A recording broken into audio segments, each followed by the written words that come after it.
So they start us off with cultural anthropology, which the purpose or the idea of that is to understand the patterns of human culture. And I put a book title up here from Ruth Benedict, Patterns of Culture, 1934. One of the better selling books in anthropology, one of the people who tried to take this word, which was not very much used outside of a few anthropologists, so it wasn't part of the popular words. Now it's a super popular word, culture, but at the time it wasn't very used. And she was in some ways one of the people who first popularized or put this term out in the world. So we hear people talking about my culture, your culture. In some ways, that's in part because of Ruth Benedict's work. It became a pretty best-selling book. So trying to understand the patterns of human culture, cultural anthropologists engage in what we call ethnography to try and intensively illustrate or intensively immerse themselves in a society. So trying to be a participant observer, trying to immerse yourself, observing, but also participating in the society. And it really is life-changing, I believe, for the researcher to have that experience. As we talked about, as you were doing your research and as we think about the customs and ideas of other people, we want to keep in mind the term of cultural relativism, how we try to evaluate what people are doing in terms of their own perspective, values, frameworks. Now, again, this doesn't mean we accept everything. In some cases, we just employ the method in order to understand something which might not be great and we might want to change. But the method is to, first of all, try to understand it from within somebody's own society. Another, perhaps the most famous anthropologist ever in the United States, Margaret Mead. This book came out in 1928, Coming of Age in Samoa. And so Mead did participant observation among Samoan young women in Samoa. She was trying to understand how they felt about adolescence and whether adolescence was in some ways biologically universal. Let's put it this way. Yes, we all come of age biologically, but do people experience that in the same way? Mead asserted that in the United States, we usually have experienced adolescence as a time of rebellion. It's breaking the rules, trying to do something different than what our elders have done. Whereas, according to Mead, the young women in Samoa did not experience adolescence as a time of rebellion or breaking the rules, in part because they had relatively greater sexual freedom at the time. It wasn't condemned to, as it was perhaps in 1928, or looked down upon in the same way. And so their experience of adolescence was quite different than it was for American teenagers. Now, this book is probably the best-selling anthropological book. And if I were teaching this class almost 100 years ago, I wouldn't have to assign you this book because people were just reading it. They just check it out and read it and buy it and try and figure it out because those issues were hugely important. They're still hugely important today, right? How do we grow into ourselves, our gender and our sexuality? And Mead was one of the first people who asserted that this wasn't necessarily a biological universal, that people experience their genders and sexualities differently within different societies. Now, did she say we should become like Samoans? Absolutely not. But she was using this example to try and figure out how we might draw on our own society for different ideas about how we could make adolescence less stressful, less of a rebellious experience. So the goal of anthropology is to describe and explain the world from an insider perspective.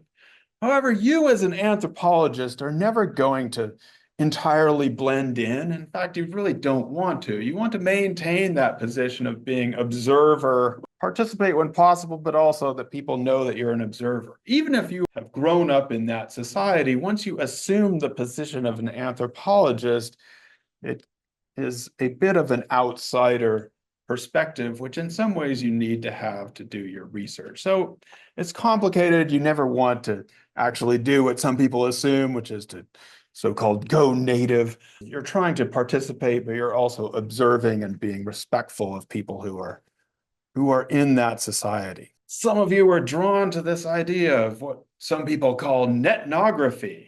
So yeah, it's the idea that you can actually immerse yourself sometimes in a completely online world and do participant observation in that space. The book mentions an anthropologist who basically did his ethnography in the game Second Life. So you'll notice the title of the book here, Coming of Age in Second Life, is a hat tip or reference to Margaret Mead's very famous book, updating it for our time. This researcher, Victoria Reyes Garcia, who was documenting the ecological knowledge and the sorting categories of a group of foragers and or hunter-gatherers in Bolivia. And in this case, she used what was hypothesis testing, or what we might consider a very scientific method, in order to figure out their knowledge of plants and test that against what we know scientifically of the world. So sometimes cultural anthropology can use this method of scientific testing. However, in the recent years, people have started to talk about the idea of ontology. Okay, so we're talking about how we often use science to apprehend reality. All right. When we think about the questions of ontology, it's again a term that comes to us from philosophy, but it's about how people and things and stuff is in the world. So when we're dealing with questions of ontology, we're talking about our reality. What makes up our reality? What does it mean to be alive? Are human beings the only persons in the world, or other creatures qualify as persons as well? So what, to me, ontology is a version of, in some ways, is simply taking people seriously in how they apprehend the world, and maybe even letting that contribute to our scientific perspective. Okay, so he's doing field work with a healer in Cuba who points to a tree and starts talking about the spirit of the tree. Now, if you're up in certain parts of Johnstone and you start talking about the spirit of the tree, people are going to look at you weird. They're like, no, we know that trees don't have spirits. But the question is this in some ways, let us say that reality is that the tree is involved in the life process of us all, that we are all part of this deeper spiritual world. So that's one example. There's another example I would like to just throw out there that talks about this. Is the title of a book called Do Glaciers Listen? And in the society where they were studying, people talked about glaciers as if they were persons, and they would talk about them listening and maybe even talking or guarding over people, the sacredness of the glacier, or as if this glacier was a fellow person. And so again, from, I don't know, Western science, we would just say, it's just a bunch of ice and snow up there. It can't hear anything. Glaciers can't listen. But if we try and put ourselves in people's shoes, we might ask, is it possible that other people can make statements that we take seriously about the nature of reality or about life? Now, anthropology has been great about documenting people's beliefs about the world, right? So we're really good at talking about how people believe. The question of ontology takes us further than that to ask, do other people have something to tell us about the world itself, about life or about reality that we might listen to and take seriously? So, our big word for today, ontology. We better get out of that. Linguistic anthropology. So we talked about how linguistic anthropology is the smallest subfield, the least number of people studying it.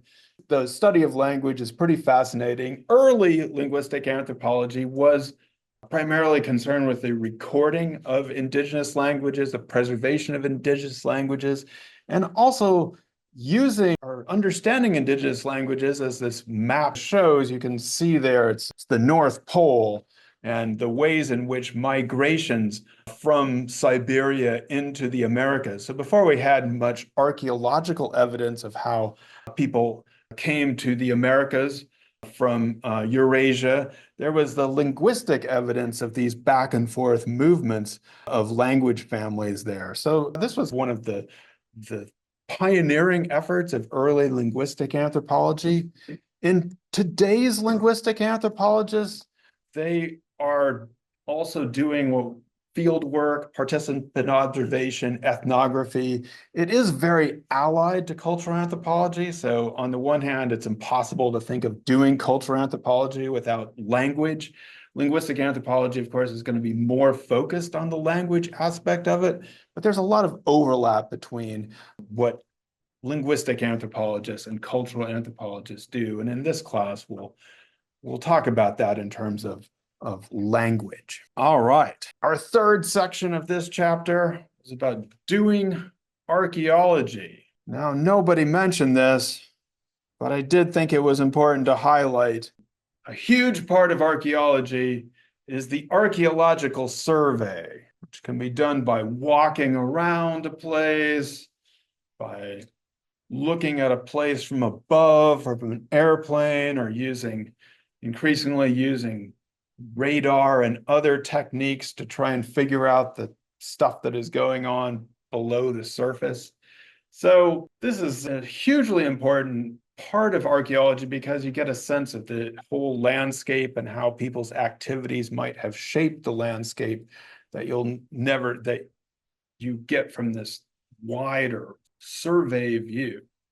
But like I said, nobody wanted to talk about that. Instead, what do you really want to do in archaeology? Yeah, everybody likes to do this. You get the stuff that's buried under the ground and get it up there. Yeah, exactly. So excavation is something that people focused on. What do? You just dig down there and just start throwing things around? Yeah, it is very tedious. You can't just shove a shovel into the ground. You gotta meticulously get it up and dust things off and record it, because what are you doing when you excavate a site? What are you actually doing to it? You're destroying it, right? You're actually destroying the site. So you have to be very careful and try to document it as you go along. Ah, yes. Fourth section, biological anthropology. So as we've heard about, biological anthropologists are doing human biology and behavior, often in the context of evolution. Your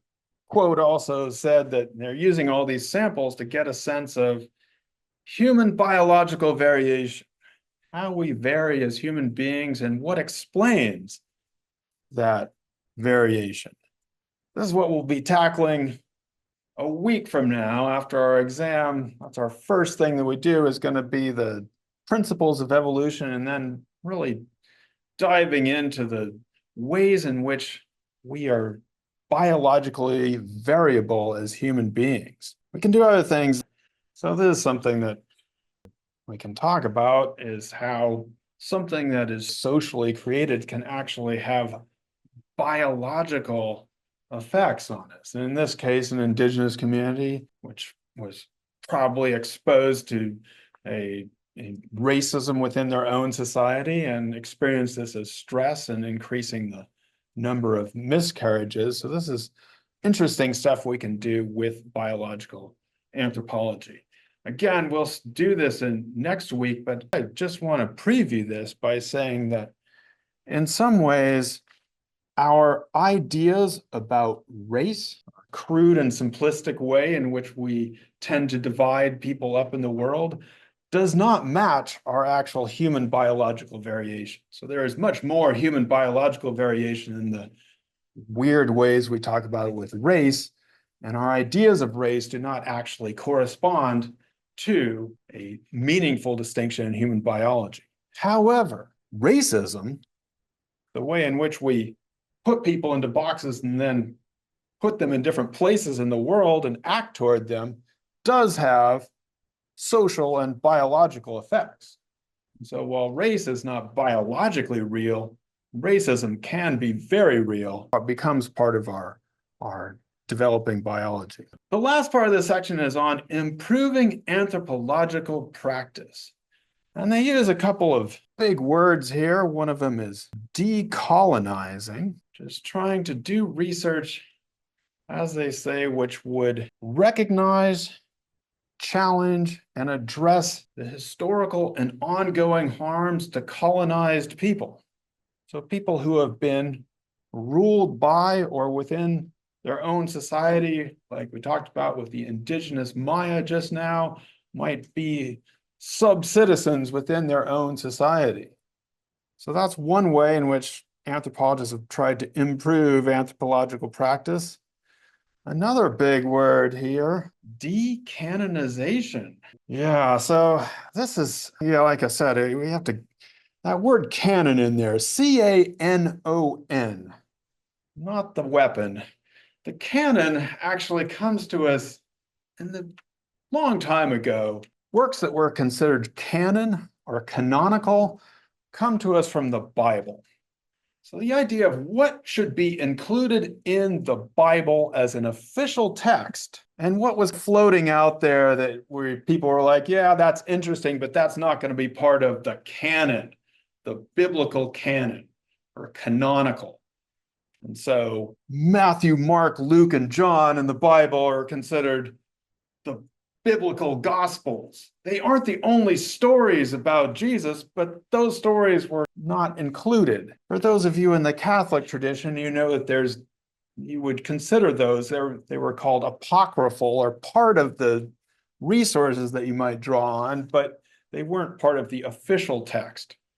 For those more in the Protestant tradition, we don't even care about those other stories at all, only what's in the canon. Anyway, this term gets imported into academia to indicate those books that you had to read, right? To be a person, to be a member of that discipline. So Patterns of Culture by Ruth Benedict would be a part of the anthropological canon. You'd have to read it if you were studying anthropology. Margaret Mead's work would be, you'd need to read it. Oftentimes, though, people were left out of this. They were important, maybe, or they should have been important, but they weren't included in this canonical idea. We see this in science as well, right? The people who were said to have discovered DNA were aided by other people who didn't necessarily make it into the story. So decanonization refers to this effort to bring people back. I'm not excited about these words because they're talking about undoing things rather than doing something good. So for me, decolonizing is, at least in my approach, it has to do with the ethics of trying to learn with other people and not assume that you are extracting knowledge from them, to not assume that you have the correct perspective and you are simply there to get their beliefs and that they have nothing to say about the world. Decanonization, I say, I want to bring that back to being more generous with what we consider a scientific text or a scientific knowledge, and those kinds of things that are produced outside of the academy and outside of the elites, you might say. So I would like to move toward doing something positive here. But anyway, those are the words they use. I think it's describing the same process. Now, we might ask, since you're new to anthropology, why do we need to improve anthropology? Why does anthropology need to be improved? And the answer to that has to do with the origins of anthropology. So anthropology is born about 100, 150 years ago around, which is an intense period of colonialism. There had already been a period of colonialism where Spain and Portugal take over the Americas and the transatlantic enslavement trade is in full swing. But there was this other period of colonialism around this time in which Africa is partitioned by European powers. And so there's this intense period of European and American expansion and rule over other societies. And what this set up in the world is basically a hierarchy in which certain people were placed at the top and others were relegated to being underclass. And people looked at the world in this way and thought that that was the way the world was or should be. Ethnocentric, the idea that your own society or culture is the only true way to be, and that other people are somehow primitive, backward, or unnatural. Cultural relativism is in some ways the opposite or against ethnocentrism. It's trying to see other peoples in the context of their own society and to understand what they're doing.